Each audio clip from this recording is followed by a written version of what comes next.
Hi friends, welcome to our channel. నేను మీ MPR.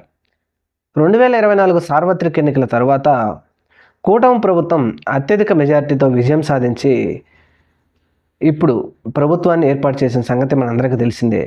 ప్రభుత్వం ఏర్పడిన తర్వాత తొలిసారి ఎన్నికలు వచ్చాయి. గ్రాడ్యుయేట్ ఎమ్మెల్సీ ఎన్నికలు కృష్ణా, గుంటూరు, ఉభయ గోదావరి జిల్లాల్లో ఈ ఎలక్షన్లు వచ్చాయి. ముఖ్యంగా గుంటూరుకు సంబంధించి కూటమి అభ్యర్థిగా ఆలపాటి రాజా, ఉభయ గోదావరి జిల్లాలకు సంబంధించి రాజశేఖర్, వీరిద్దరూ బరిలో ఉన్నారు. అయితే ఇక్కడ మనం గమనించవలసిన విషయం ఏంటంటే, ప్రతిపక్ష పార్టీ అయినటువంటి వైఎస్ఆర్సీపీ బాయ్కాట్ చేసింది. బాయ్కాట్ చేసినప్పటికీ మరి మన ముఖ్యమంత్రి చంద్రబాబు నాయుడు గారు మనం ఖచ్చితంగా విజయం సాధించవలసిందే, ఎట్టి పరిస్థితుల్లో మనం విజయం సాధించవలసిందే అని చెప్పేసి ప్రతిరోజు సమావేశాలు జరుపుతూ ఉన్నారంటే ఎందుకు? అధికారం ఏర్పడిన 9 నెలల తర్వాత వచ్చే ఎన్నికల్లో ఎంతో ధీమాతో ఎన్నికలు ఎన్నుకొని ఇచ్చిన హామీలన్నీ మేము నెరవేర్చాం కాబట్టి మాకు ఓట్లు వేయండి, మళ్ళీ గెలిపించండి అని అడగవలసినటువంటి ఈ పార్టీ లేదంటే ఈ ముఖ్యమంత్రి గారు ఎందుకు ఇంత టెన్షన్ పడుతున్నారు? పార్టీలోని కార్యకర్తలకు, జనసేన వారికి, బీజేపీ వారికి ఖచ్చితంగా మనం గెలిచి తీరాలి, 10 లక్షల కోట్ల రూపాయలు పెట్టుబడులు రాబోతున్నాం, 4 లక్షల కోట్ల ఉద్యోగాలు ఇవ్వబోతున్నాం, ఖచ్చితంగా నిరుద్యోగులకందరికీ నిరుద్యోగ భృతి ఇవ్వబోతున్నాం, అలాగే ఇలాంటివన్నీ మీరు హామీలు ఇవ్వండి, డిఎస్సి, మెగా డిఎస్సి ఈ ఎన్నికలు అయిపోయినమంటే ఎంబడే ఇస్తామని చెప్పేసి ప్రచారం చేయండి, ఎట్టి పరిస్థితుల్లో మనం గెలవాలి అని చెప్పేసి పదే పదే చంద్రబాబు నాయుడు గారు చెప్తున్నారు. అంటే వైఎస్ఆర్సీపీ పోటీలో లేనప్పటికీ ఎందుకు అంటే కూటమి ప్రభుత్వం ఇచ్చిన హామీలను నెరవేర్చలేదు.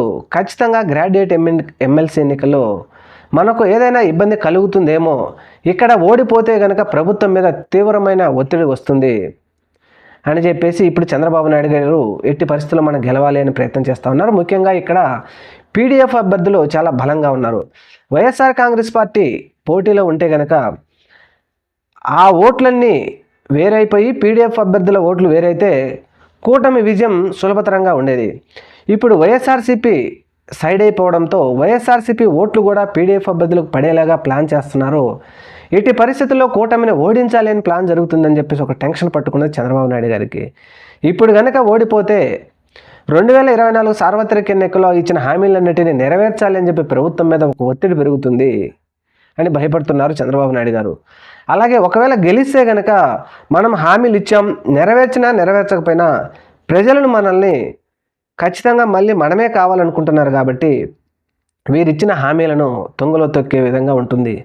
మరి దీని మీద గ్రాడ్యుయేట్ ఎమ్మెల్సీ ఎన్నికల్లో ఖచ్చితంగా పీడీఎఫ్ అభ్యర్థులే గెలుస్తారు అని చెప్పేసి ఒక విశ్వసనీయ సమాచారం. ప్రభుత్వం మరి దీన్ని ఎలా అడ్డుకొని ఓట్లు ఉన్నటువంటి వారిని ఏ విధంగా నమ్మించి ఎలా గెలుస్తారో చూడాలి.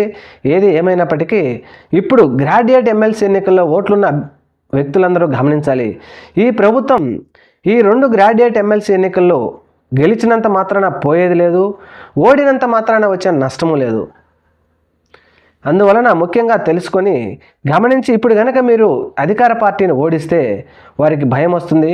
2024 సార్వత్రిక ఎన్నికల్లో ఖచ్చితంగా ఇచ్చిన హామీలను నెరవేర్చడం కోసం, ఎందుకంటే పేద ప్రజలందరికీ ఇందులో ఓటు హక్కేసే హక్కు ఉండదు కాబట్టి, డిగ్రీ చదివిన వారికే ఈ హక్కు ఉంటుంది కాబట్టి ప్రజల తరపున మీరు ఓట్లు వేయండి, ఆలోచన చేయండి. ఈ ప్రభుత్వాన్ని గెలిపించడం ద్వారా వచ్చే నష్టం లేదు, ఓడిపోవడం ద్వారా వచ్చే నష్టం లేదు. ఓడిపోతే ప్రభుత్వం ఇచ్చిన హామీలు నెరవేర్చడానికి ముందుకెళ్తుంది. అందువలన ఖచ్చితంగా ఈ ప్రభుత్వాన్ని ఓడే విధంగా ప్రయత్నాలు చేయండి. అలాగే ఖచ్చితంగా ఓడిపోతుందని చెప్తా ఉన్నారు. ఎందుకంటే అధికార పార్టీలో ఉన్నటువంటి వారు ధూళిపల్ల నరేంద్ర గారు కూడా ఖచ్చితంగా ఈ ఎమ్మెల్సీలో ఈ ఎన్నికలకు ఈ అభ్యర్థులకు సపోర్ట్ చేయడం లేదు.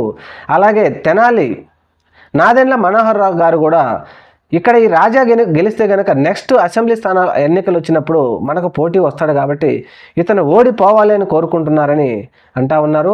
చూడాలి మరి గ్రాడ్యుయేట్ ఎమ్మెల్సీ ఎన్నికల్లో పీడీఎఫ్ అభ్యర్థులు బంపర్ మెజార్టీతో గెలుస్తారా, లేదంటే కూటమి కోరుకుంటున్నట్టుగా కూటమి విజయం సాధిస్తుందా అనేది రాబోయే రోజుల్లో చూడాలి. Thank you. మన ఛానల్ని తప్పకుండా సబ్స్క్రైబ్ చేయండి. నమస్తే.